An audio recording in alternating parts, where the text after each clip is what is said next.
비정상의 정상화 시장으로 가는 상황, 심리적 요인이 작동을 했고요. 여기에 경기 회복 기대감이 시장에 확산되고 있다고 생각을 하고 있어요. 내용이라고 한다면 수출이었어요. 이제 시장이 빠지지 않을 것이라는 게 대부분의 의견입니다. 플러스 알파 수익률을 노려볼 수 있는 업종이라고 한다면 보통 우리가 얘기를 합니다. 이 중에서 딱 찍어서 하나의 섹터에 대한 흐름만을 판단하라고 말씀하신다면 저평가 과도하게 되어진 우리가 새롭게 바라봐야 되지 않을까. 안녕하십니까. KR 리서치의 김대중입니다. 여러분 반갑습니다. 2025년 절반이 지나가고 있습니다. 상반기 국내 증시 상황에 대한 전반적인 평가를 해주신다면요? 딱 잘라서 하나의 문장으로 얘기하라면 비정상의 정상화 시장으로 가는 상황, 이렇게 말씀드릴 수 있어요. 예를 들어 설명을 드릴게요. 한국 시장 저평가에 대해서는 많은 얘기들이 있었을 겁니다. 지금 지수 3000포인트를 앞에 두고 왔다 갔다 하고 있는 모습에서의 상황을 보여주는데요. 미국 같은 경우에 지난 고점, 그러니까 우리 시장이 3316포인트를 찍었을 때의 시점, 21년, 22년 상황에서의 지수 대비해서 미국 시장은 그 당시에 고점을 찍었는데 17000포인트였어요. 그리고 좀 조정을 받고 2만까지 올라갔죠. 미국뿐만이 아니고요. 일본도 그렇고요. 유럽도 그랬고요. 대만도 그랬고요. 우리 시장하고 중국 시장 많이 지난 21년, 22년의 고점을 돌파하지 못한 채로 최근까지 움직임이 진행되었습니다. 이제 비정상이 정상화로 가는 과정에 있다, 이렇게 판단을 하고 있습니다. 새 정부가 들어선 이후 증시에 많은 활력이 돌고 있습니다. 현재 국내 증시가 계속 상승하는 이유 뭐라고 보시나요?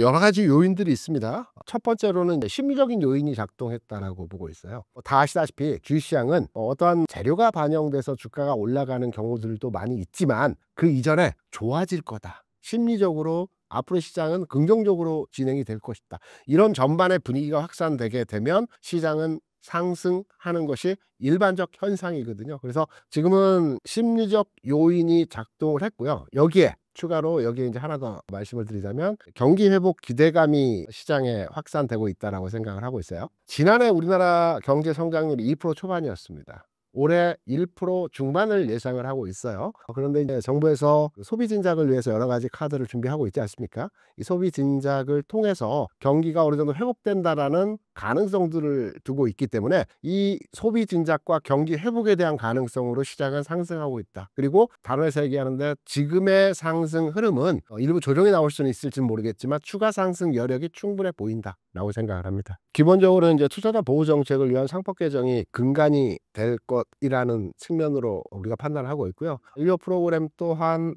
최근에 진행된 사안은 아니지만 과거에서부터 계속 기업 가치에 대한 평가 기준을 원래의 수준으로 회복시키기, 특히 국내 증시 상황이 중국 증시보다도 더 저평가되어졌다라는 게 지금까지의 상황이었거든요. 이런 부분들이 작동해서 상승 흐름에 가속을 붙인 내용으로 진행이 되었다라고 생각이 되고 있고, 여기서 이 프로그램과 어떤 정부에서 진행하는 여러 가지 법 개정을 통한 내용들이 마무리되는 것은 아니고 추가 대책과 추가 내용들이 계속 나오고 있기 때문에 여기에 대해서 긍정적으로 기대하고 있는 상황입니다. 현재 국내 증시의 상승을 이끄는 섹터 및 종목은 어디인가요? 여기서 우리가 지금부터 잘 봐야 돼요. 제일 중요한 포인트입니다. 앞서 말씀드린 것은 시장의 전체적인 흐름과 분위기에 대한 말씀들을 드렸던 거고, 이제 한 발 더 깊이 들어가서 우리가 투자 관점으로 업종에 대한 투자 흐름을 판단해 보게 될 때 최근까지 시장을 주도했던 업종, 아니면 큰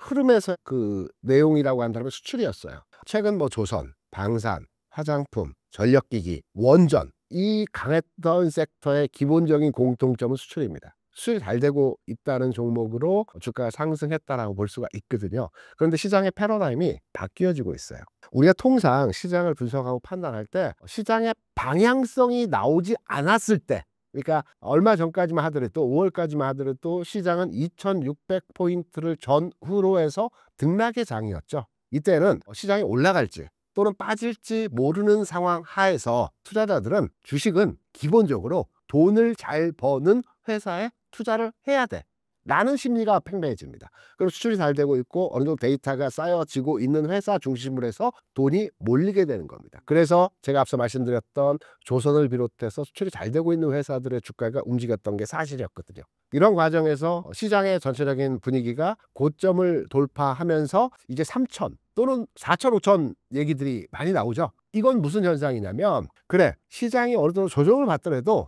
또 올라갈 것이라는 투자자분들의 심리가 강하게 지금 확산이 되었다라는 겁니다. 그러면 돈의 흐름은 바뀝니다. 기존까지는 돈 잘 버는 회사가 안정적이기 때문에 그 회사에 투자를 해야 된다라는 심리였지만, 이제 시장이 빠지지 않을 것이라는 게 대부분의 의견입니다. 그렇다면 시장에서는 플러스 알파 수익률을 노릴 수 있는 기업에 투자하게 되어집니다. 플러스 알파 수익률을 노려볼 수 있는 업종이라고 한다면 성장주라고 보통 우리가 얘기를 합니다. 시장이 박스권 내에 걸쳐 있을 때는 흔히 가치주라고 하는 기업들에 대한 투자가 이루어지는 것이고요. 제가 앞서 말씀드렸던 종목들의 상황은 대부분 가치주입니다.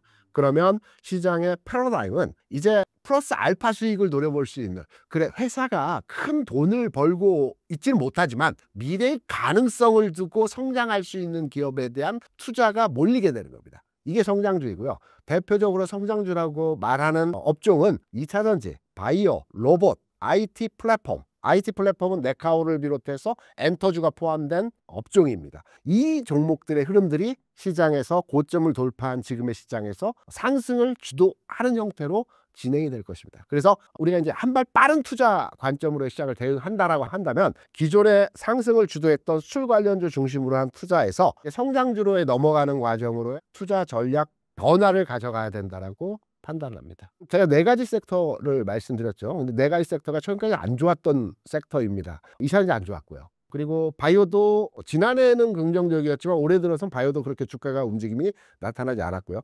로봇도 한때 움직이긴 했으나 최근 상황에서는 횡보 흐름에서의 모습을 보여주고 있고요. 플럼 네카오 같은 경우에도 단기적으로 반등을 주고는 있으나 여전히 최근 3, 4년 동안의 흐름에서 정체된 상황의 모습들이 진행이 되었다고 보고 있습니다. 저는 전반의 흐름에서 전체적으로 이 성장주가 다 좋아질 것으로 판단은 되고 있는데, 이 중에서 딱 찍어서 하나의 섹터에 대한 흐름만을 판단하라고 말씀하신다면 저평가 과도하게 되어진 2차전지 업종에 대해서 우리가 새롭게 바라봐야 되지 않을까라고 생각을 합니다. 앞으로 2차전지 섹터를 주목해야 하는 이유가 무엇인가요? 한 네 가지 측면으로 압축해서 2차전지 업종에 대한 해석점을 들여다볼 수 있을 겁니다. 2차전지 업종의 악재라고 한다면 캐즘 회복되고 있죠. 왜냐하면 2차전지 업종의 몇몇의 종목들은 이번 1분기 실적에서 흑자로 돌아섰습니다. 2분기 실적에서 2분기 연속 흑자로 돌아서게 된다면 완전한 극복이라고 우리가 해석을 합니다. 그래서 조만간 7월에 실적 발표가 나왔을 때 지난 분기에 흑자를 달성했던 기업들이 추가로 흑자 폭이 늘어난다고 한다면 캐즘은 완전히 극복했다라고 볼 수 있겠죠. 두 번째, IRA와 관련된 법안에 대한 부담, 이것도 마찬가지로 23년 예정되었던 축소가 21년 또는 20년, 이게 법안이 통과되면 이 악재가 희석화되고 해석되는 내용으로 시장에 영향을 줄 수 있을 것이고요. 그리고 유상증자 또한 제가 지난 시간에도 한번 설명을 드린 바가 있겠지만, 바닥권에서 2차전지 캐즘을 또는 캐펙스를 통한 극복을 하기 위한 유상증자는 시장에 오히려 상승할 수 있는 내용으로 판단할 수 있다. 여기에 마지막으로 공매도 규모가 최근 줄어들고 있다는 측면을 들여다보게 될 때 2차전지 업종의 상승을 가늠해 볼 수 있는 내용으로 해석해 볼 수 있을 것 같다라고 생각합니다. 이재명 정부 출범 이후 코스피 5천에 대한 기대감이 높은데 실제 가능성은 어떤가요? 충분히 가능하고요. 제가 이렇게 단순하게 우리가 막연하게 5,000포인트 가능할까? 꿈의 지수라고들 많이 생각을 하십니다. 제가 구체적으로 현실화시켜서 한번 설명을 드려볼게요. 삼성전자가 100원이 오르면 지수가 0.8포인트 상승을 합니다. 삼성전자가 지금의 상황에서 10만 원 간다라고 판단을 해보게 되면 한 4만 원 정도가 상승을 하겠죠. 그러면 지수적 측면에서 판단해 보게 될 때 대략 300에서 350포인트가 상승을 합니다. 그러면 삼성전자만 올라갈까요? 반도체가 움직인다는 케이스로의 접근이 가능하고, 반도체가 움직인다는 케이스로의 접근을 해보게 되면 하이닉스 또는 소부장 종목들이 동반해서 움직임이 나타날 거고, 이럴 때 지수 상승에서의 기준이 되는 포인트는 한 5, 600포인트가 상승할 수 있습니다. 삼성전자가 10만 원에 도달하는 상황에서 흐름이 나타나게 되면, 그러면 우리가 대략 공식적으로 판단할 때 3천 중반 지수가 되겠죠. 여기에 삼성전자 움직일 때 다른 여타에 움직이지 않았던 저평가되어진 종목들의 흐름들이 진행이 되게 되면 4천 포인트는 무난할 것으로 해석이 되고 있고, 시장에서 얘기되고 있는 5천 포인트는 단기간 내 올해 안에 현실적으로 쉽지는 않겠으나 저는 개인적으로 4천 포인트 언저리까지의 지수 상승에서의 흐름은 올해 안에도 가능할 수 있지 않을까라는 측면으로 판단하고 있습니다. 올해 하반기 주식 전망은 어떻게 보시나요? 그리고 지금의 상승장이 하반기까지 계속 이어질 수 있을 것으로 보시나요? 우리가 이제 조종의 종류를 판단할 때 가격의 조정이 있고요, 기간의 조정이 있고요, 그리고 좀 더 강한 조정은 서서 받는 조정이 있다라고 합니다. 가격의 조정은 가격을 좀 하락시킨 뒤에 반등을 주는 거고요.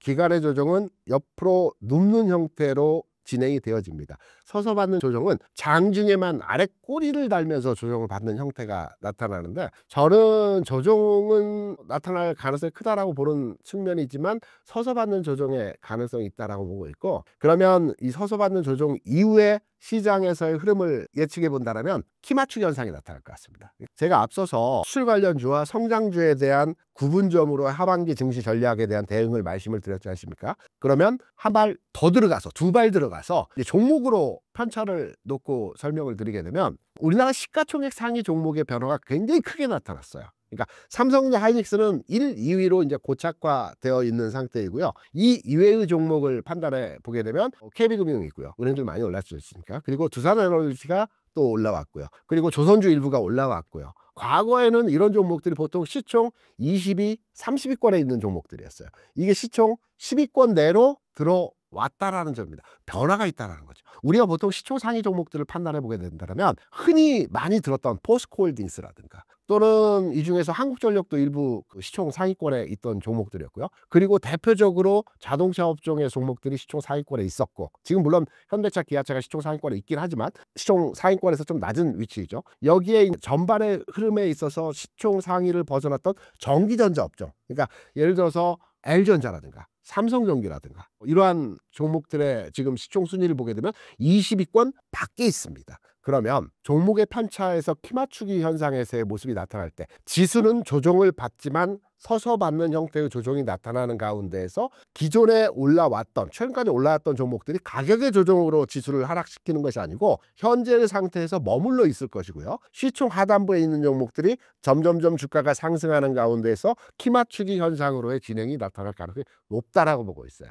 그래서 과거에 시총 상위권에 있는 종목들이 지금 시총 하위권으로 빠졌다가 다시 올라오는 과정이 나타날 수 있을 것이고요. 시장별로 놓고 보게 된다면 거래소 시장은 3천 언저리에 올라왔습니다. 다시 말해서 지난해 고점이었던 2,900포인트 고점을 돌파했습니다. 반면에 코스닥 시장은 지난해 고점이었던 대략 900포인트 초반에서의 지수를 아직까지도 800포인트 언저리에서 여전히 움직임이 제한된 상태에서 흐름이 나타나고 있어요. 제가 앞서서 말씀드렸죠. 성장주가 움직일 것이다. 그럼 성장주가 주로 포진되어 있는 시장은 코스닥입니다. 그러면 하반기 시장은 지수는 정체되어진 흐름에서의 모습이 좀 더 진행될 가능성이 있겠지만, 코스닥 시장을 중심으로 한 성장 섹터가 시장을 주도하는 형태로의 지수 움직임이 나타나면서 코스닥이 키 맞추기 과정에서의 이전 흐름에서의 모습이 진행될 가능성이 높기 때문에 투자 관점으로 본다면 성장주, 그리고 탄력적으로 볼 때는 코스닥이 좀 더 활발한 움직임에서의 상황이 진행될 것이다. 거래소는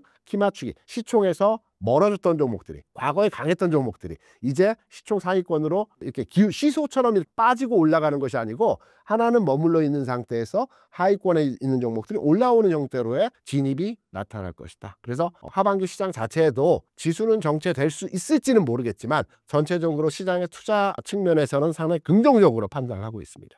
2025년 하반기 국내 증시에서 가장 주목해야 할 변수나 리스크 요인이 있다면 무엇을 꼽으시겠습니까? 대북 변수죠. 트럼프 대통령이 최근에 이란, 이스라엘도 마찬가지고 파키스탄, 인도 문제도 마찬가지지만 다 핵과 관련된 내용들입니다. 그러면 물론 트럼프 대통령은 북한 관계에 있어서 상당히 우호적인 스탠스를 과거에 일기 때 보여줬긴 했지만, 강력한 의지를 가지고 핵 확산을 방지하기 위한 정책들을 수립할 경우에 작용 반작용에 의해서 대북 관계 리스크가 어느 정도 시장에 영향을 줄 여지도 있다라고도 판단이 되고 있거든요. 대외 변수보다는 우리 대내적 변수에 의한 시장의 돌발 악재가 돌출될 가능성도 있습니다. 크진 않아요. 그래서 하나의 가능성을 두고 시장에 변곡점을 만들어낼 수 있는 내용이라고 한다면 대북 리스크, 이 정도 문제가 될 것 같습니다.